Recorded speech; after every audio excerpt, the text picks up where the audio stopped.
This is the Education Gadfly Show.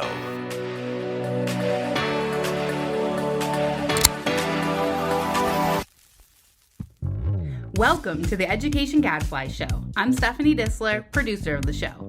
On today's episode, Mike and David are joined by Rachel Canter, founding executive director of Mississippi First and the new director of education policy at the Progressive Policy Institute. She shares what really fueled Mississippi's dramatic gains in student achievement. Then, on the Research Minute, Amber highlights a study on Ohio's EdChoice Voucher program and its effects on college enrollment and graduation rates. All this and more on the Education Gadfly Show, starting now. Hello, this is your host, Mike Petrilli of the Thomas B. Fordham Institute, here at the Education Gadfly Show and online at fordhaminstitute.org. And now, please join me in welcoming our special guest for this week, Rachel Canter. Rachel, welcome to the show. Thank you. Thank you for having me. Yeah, it's great to have you here. Rachel just stepped down as the longtime executive director of Mississippi First, also that organization's founder, and she is now the director of education policy at the Progressive Policy Institute. Very exciting. We'll talk more about that in a moment, but first, let's welcome in my co-host, David Griffith. Hey, Mike. Hey, Rachel. Always a pleasure, and congratulations. Thank you.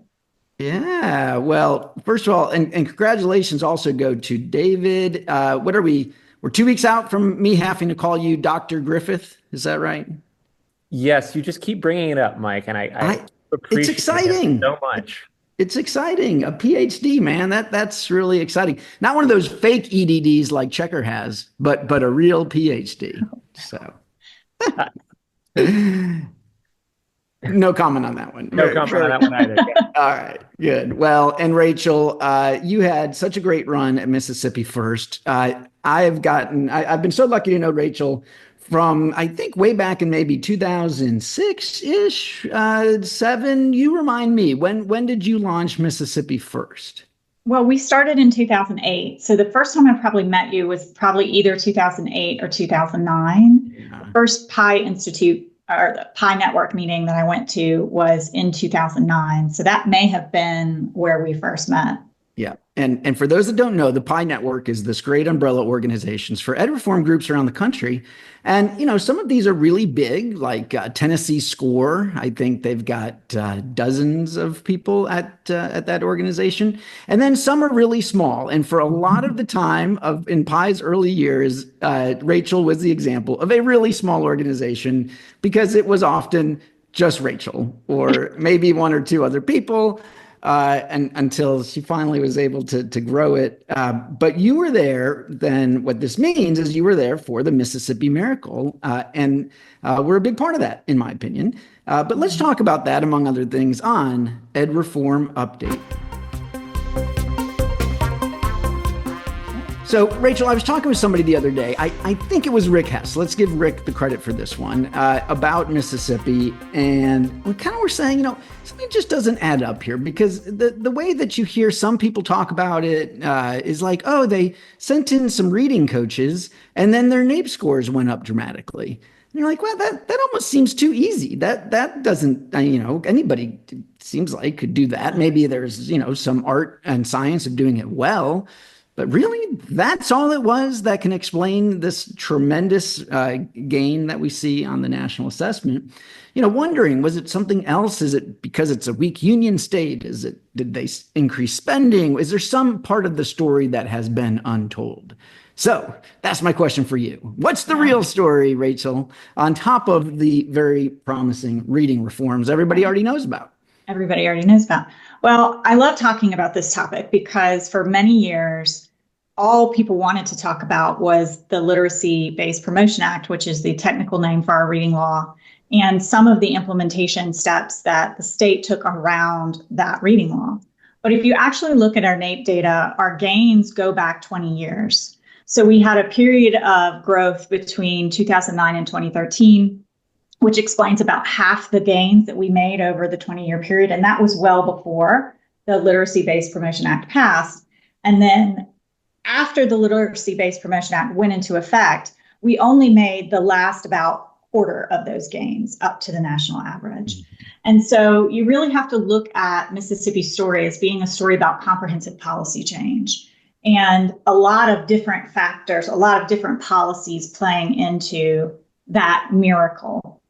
And I tell people also that although it is really nice alliteration to call it the Mississippi miracle, that it was not a miracle. It was hard work, consistent, and comprehensive policy change over a period of time. So let me go through a couple of those things that I think are most useful to know about. The first is that if you go back to early 2007, 2008, one thing that you'll find is like that was the period of No Child Left Behind. You know, No Child Left Behind was passed and then it went into effect.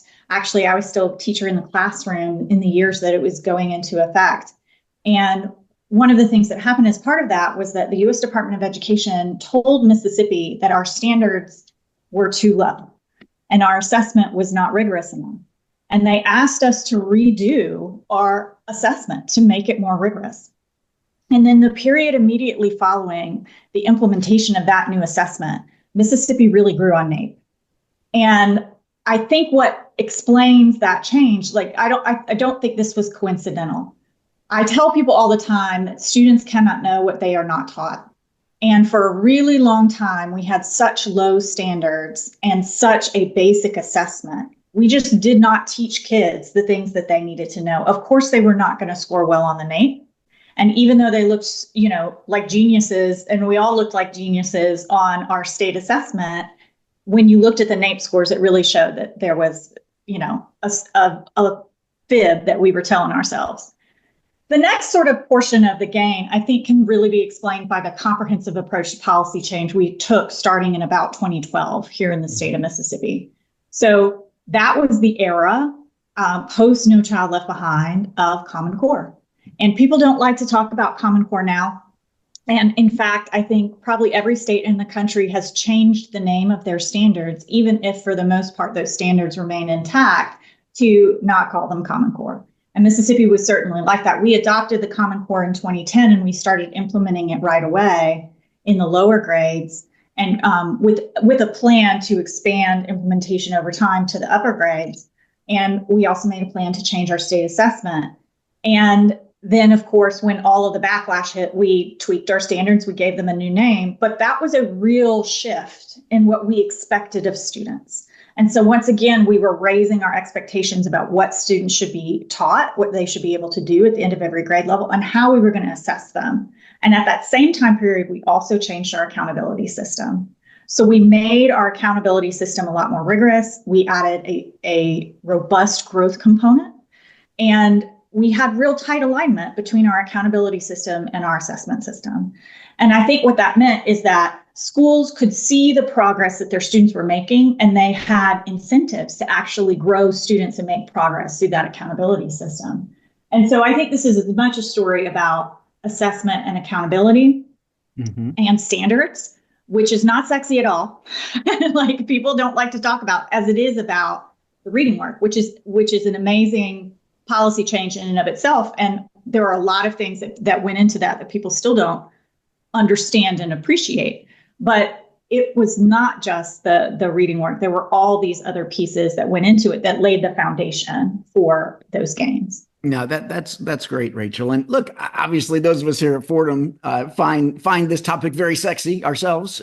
We like standards and assessments. And hey, I mean, look, this has been the story. I mean, there were some states that did this way back in the 90s, right? And those states saw some early gains, and then there were others in the 2000s, and so you talk about the Massachusetts miracle, you see Florida, right? So I think that makes sense. And Mississippi was a little late to the game maybe, and with Common Core got serious about it. We're going to see with Virginia now is finally implementing sort of 1990s era standards-based reform. And so maybe we'll get to see some gains there too. Now, I mean, I think that's super encouraging. And it also makes sense that, if people are listening to, say, Carrie Wright describe what happened in Mississippi, of course she's going to start with when her tenure started. That's only natural. But there was some of this stuff that happened in preparation for her to be able to come in and take advantage, it sounds like, of some of these policies, right? Yeah, Carrie came in at a great time because she came in right after we had a watershed education legislative session where we passed the Literacy-Based Promotion Act, we passed the charter school bill and the state-funded pre-K law all in the same year in 2013. She came in at the end of that year in November and started her tenure with needing to implement those things. We had already started down the path of accountability change, so she came in as that was, coming online as well, and we had already adopted Common Core and had a couple of years of implementation under our belt.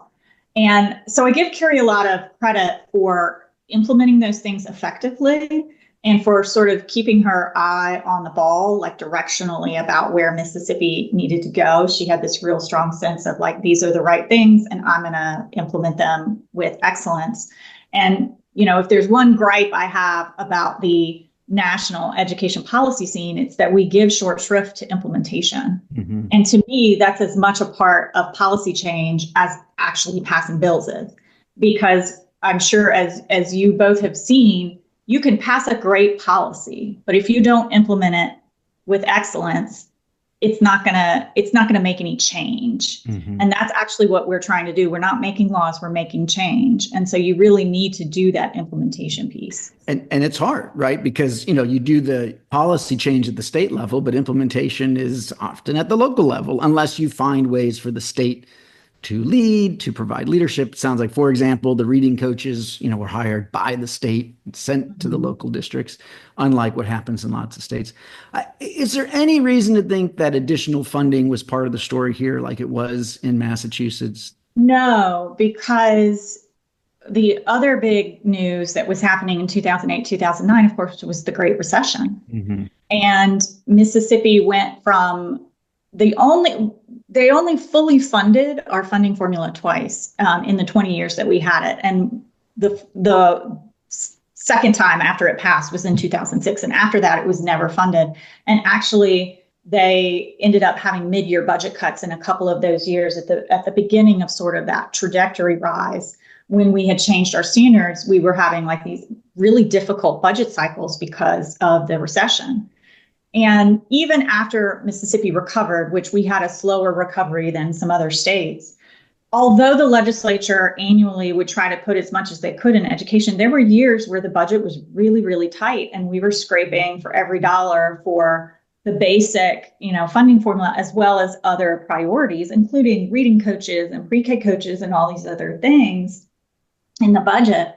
And so there was not really a year, let alone enough years of like dramatic increases in the state budget for me to say, yeah, there is a smoking gun, sort of correlation there.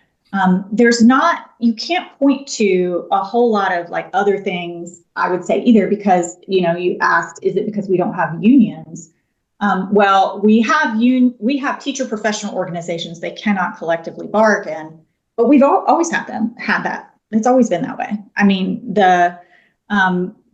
they've never, since the 80s, that we've had the law on the books that they can't collectively bargain. And yet, Mississippi did really poorly through the 80s and 90s and early 2000s. Mm-hmm. So that doesn't really explain it either, I don't think. I think it, like, if you look at the data and you look at the timeline of when certain policies were coming on board, it really has more to do with this story about what we were expecting of kids and what we were expecting of the adults that work in education. Mm-hmm. Okay. David, what do you think? Does this add up a little more to you? I mean, it's always added up. I have two questions for Rachel, only one of which is leading. The first question has to do with the sort of impetus for reform. Is it fair to say that it would not have been there if we had not had NAEP? In other words, is it fair to say that the motivation, the entire sort of information environment that led to this was created essentially by this disconnect between what the state test, which, as you've articulated, sort of used to have sort of very low standards, between what that was telling Mississippians and what NAEP was telling them about how the state was doing?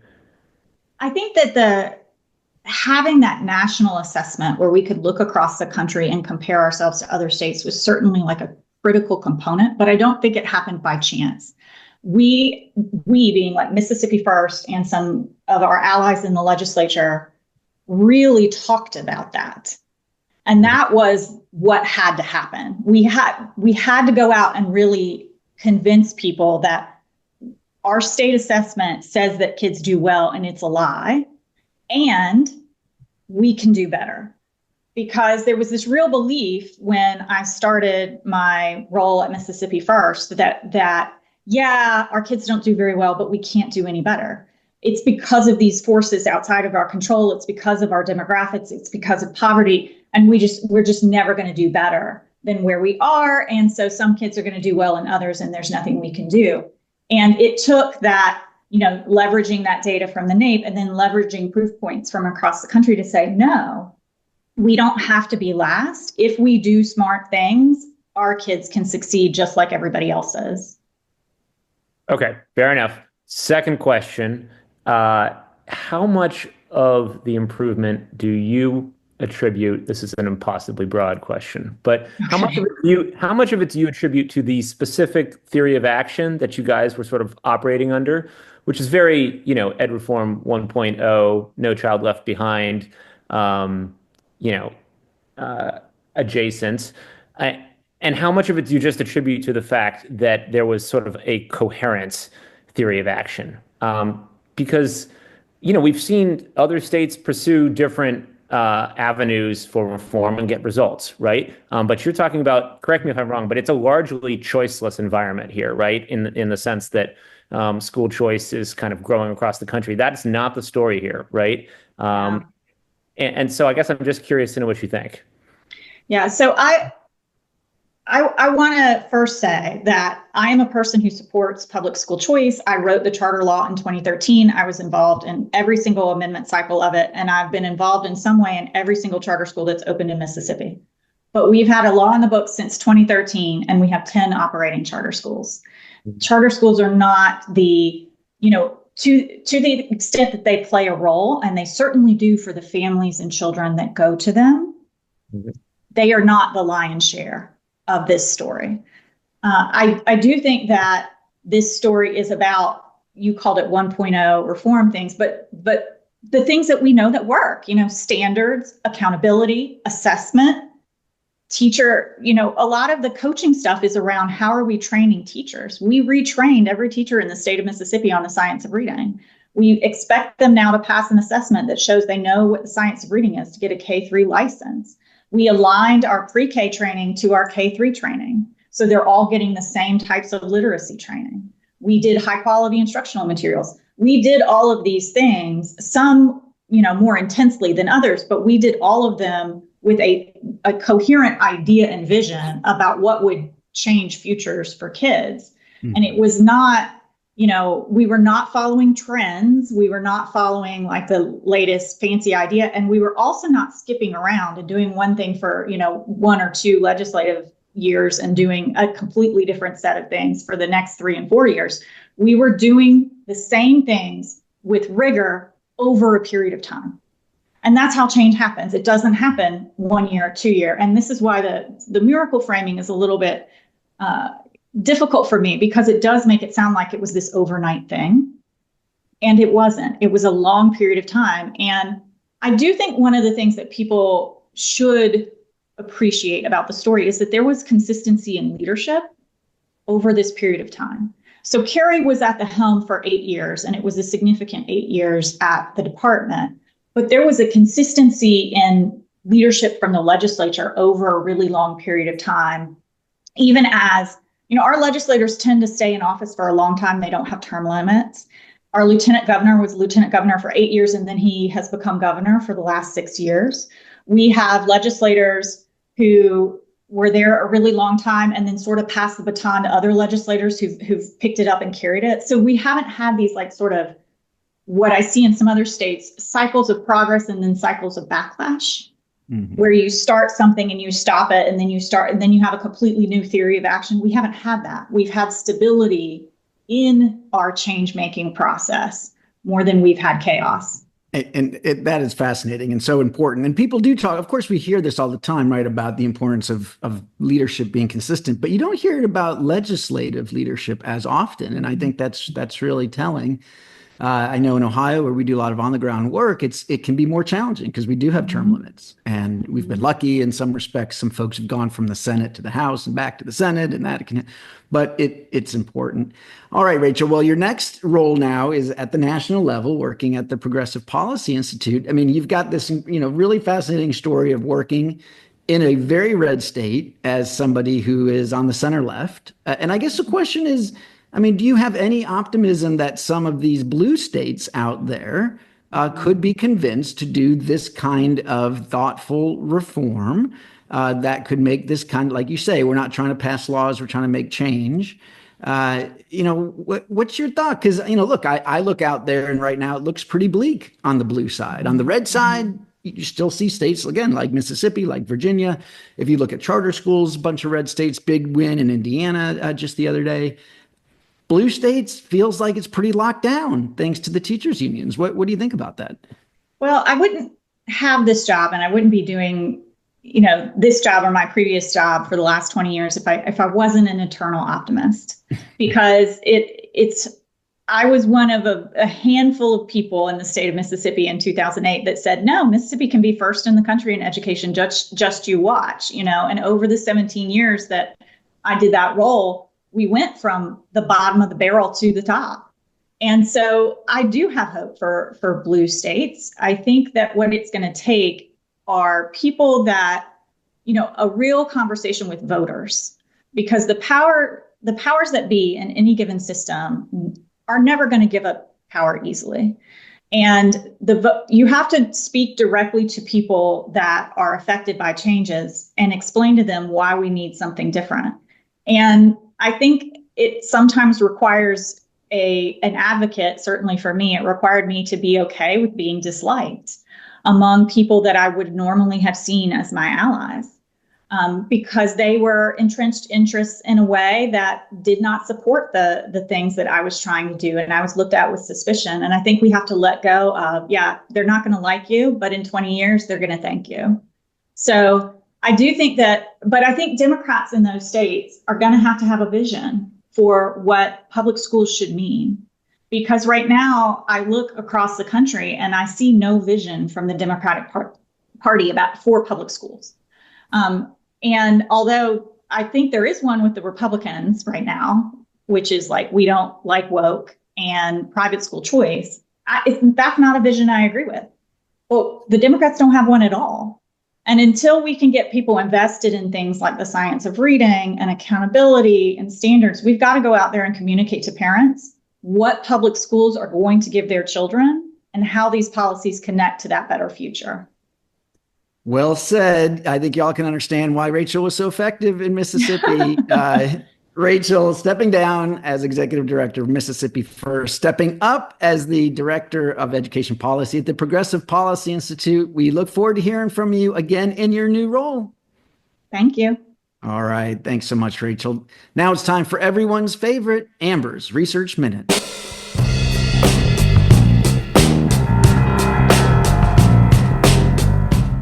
Amber, welcome back to the show. Thanks, Mike. Happy to be here. We were just calling out your state of Virginia, saying, we were talking with Rachel there about the Mississippi Miracle, which doesn't really like the term miracle, right? Because it was really the Mississippi, see what happens when you work hard over a long period of time with coherent policy. Miracle. Just kind of roll off the tongue. But, right. That her story was that they finally really got serious about standards-based reform in the early 2010s. And yep. So, maybe the Virginia story is that you're finally getting serious about standards-based reform in the mid-2020s. Yes. I know, Mike. I know. Believe you me, I know. But you got to think about, Virginia Miracle doesn't sound good. So what would sound good if you do end up having something? I'm going to vindication. Think about that. Perhaps because we are going to need to be vindicated after all of this fighting we're doing to get these higher standards in place. Okay. There you go. All right. Now you just got to get it done. Super easy. Super easy. And it's all about implementation, by the way. It is. It is. Yeah. So, we got to carry that on in the next administration. So I digress. Yes. So what you got on the research front?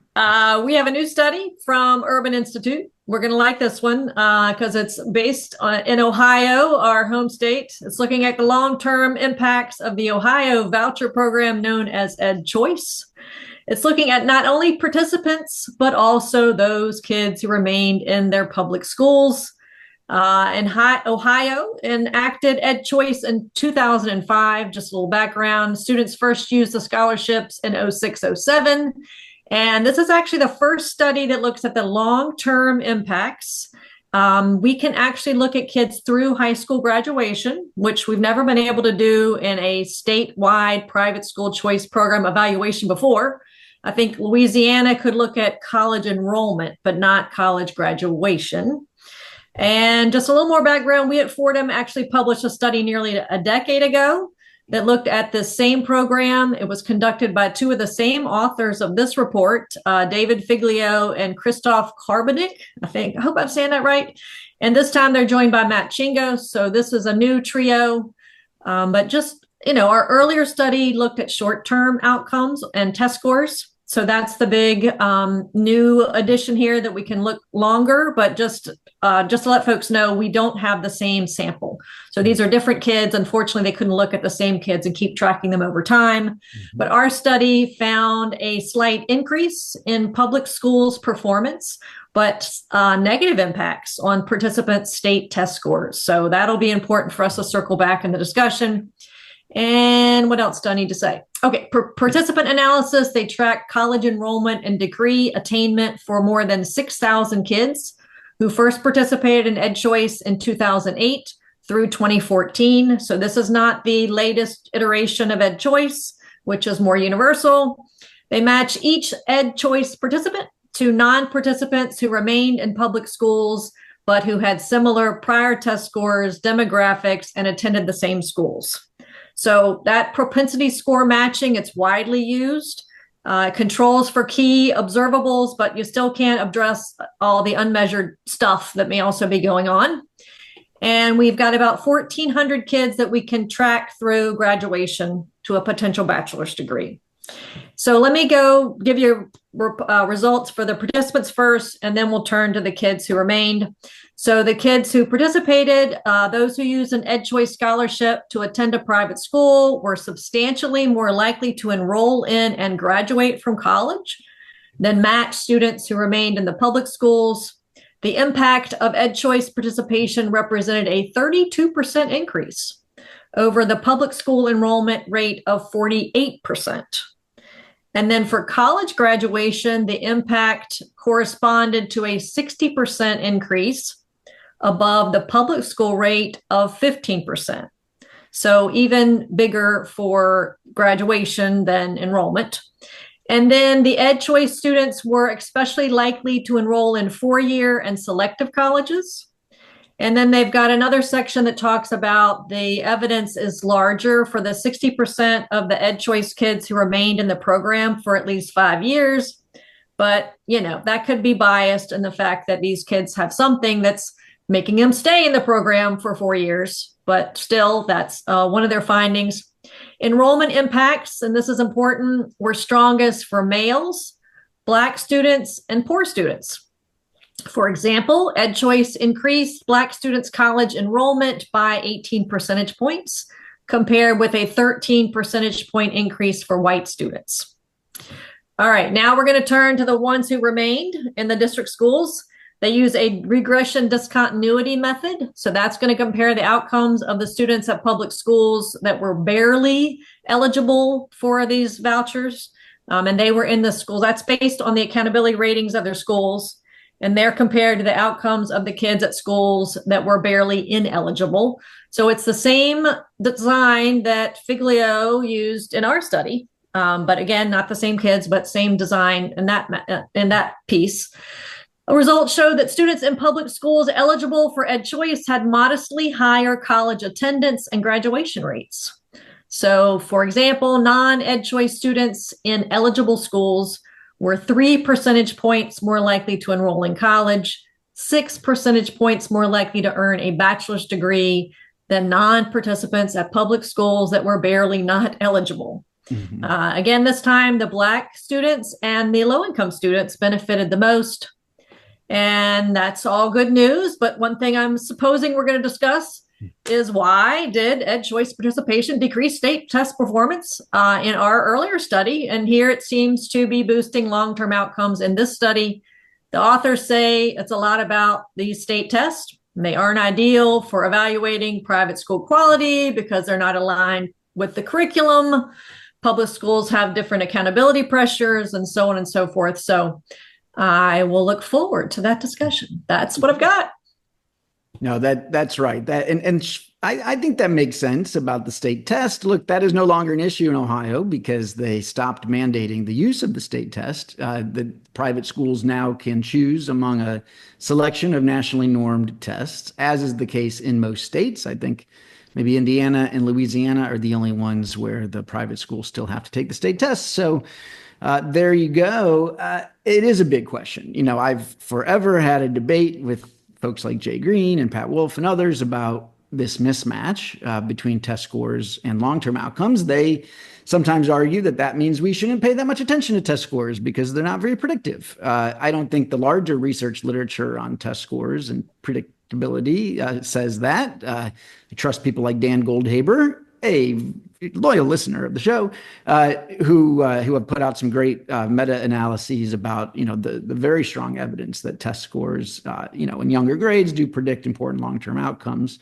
But yeah, there's a disconnect. And I do wonder about the methodology of the studies. The earlier study, I'm pretty sure, was a regression discontinuity analysis for the participant effects as well, meaning that the only kids in the sample were the kids in public schools that just barely qualified for EdChoice versus those that just barely did not qualify. So, for example, we did not pay any attention to kids who were in the very worst public schools who would have qualified no matter what, right? And it's certainly possible that those kids who were probably more likely to be more disadvantaged may have benefited. Their test scores may have gone up because of EdChoice, but we don't know because of the design, right? And this design for the participant effects, am I right? It is not a regression discontinuity analysis? Right. It's a propensity score matching. That's right. They only use the regression discontinuity for the kids who stayed. Yeah. So I don't know. What do you two think? I mean, is that a big factor? Is that the smoking gun? Could be. David, we don't know. We could spend the next 20 hours talking just about this study and this issue. It's a doozy. I am nervous, right? I'm nervous that there is some sort of, first of all, these are sterling researchers, so none of this is intended as criticism, right? But it is just a fact that it is harder to, in my opinion, harder to control for the unobservables that, it's a constructed fact, predictive of things like college completion 12 years down the road than it is for, test scores when you're controlling for prior year's test scores, right? So I think we should be cautious. And the other part of that is it makes me nervous, right? That when a propensity score matching approach is showing these sort of larger effects, right? Like how many education interventions do we know that really have effects of this magnitude on outcomes like this, right? It just makes me nervous. And what you're really saying, David, is it's because of selection effects, right? That there could be something different about these kids and their families. Yeah, no, right. I mean, nobody really knows. They're as I understand it, they're matching, kids based on baseline achievement, right? Mm-hmm. And that's really important, and all these other observables, right?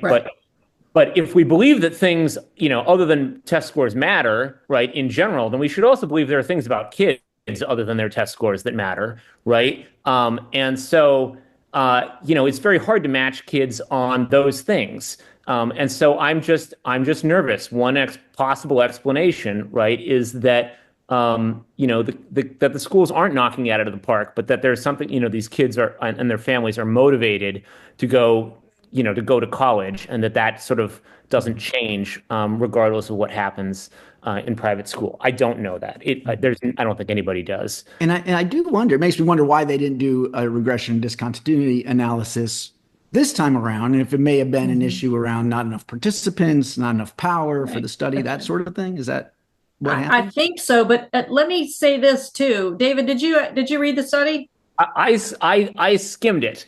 Okay. So there's a whole section that I did not cover because I did not have time, where they actually try to dig in and figure out how much of this could be selection bias, and basically do stuff that I wasn't completely following, to kind of pinpoint how much of this could be due to that. And the bottom line was they had more reason to believe that it could be impacting the college graduation outcome than the college enrollment outcome. Oh, good. I didn't have to correct you. We took the same thing away from that section. Yes. Right. No, that's what I took away from it as well. So, and those were the biggest effects. So, yeah, it's hard to get to the bottom of it.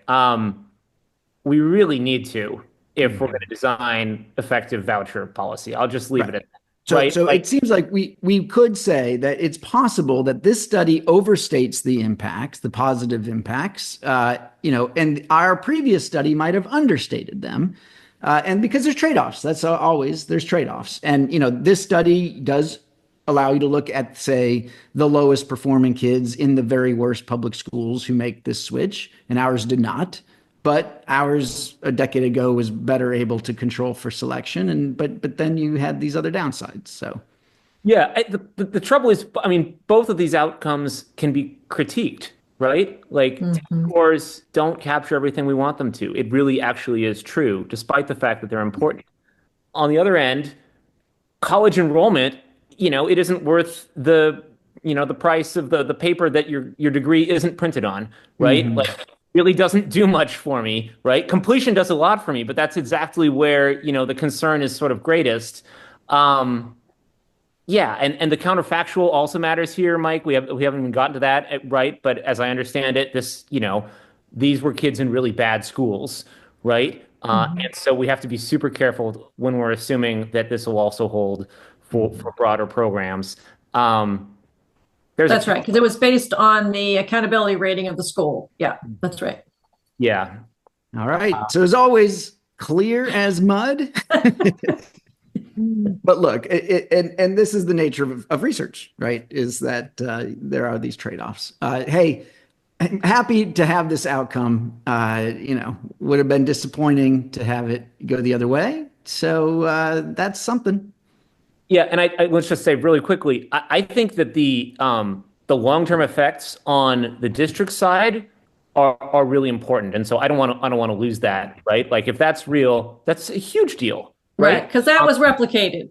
Yeah, right. It's consistent, right, with the test scores, and it's over a large group of kids, and so if that's really, if that's real and it's a strong methodology, that's huge. And as I understand it, this is the first study to actually evaluate the effects of competition on those long-term district outcomes. So that's a huge contribution.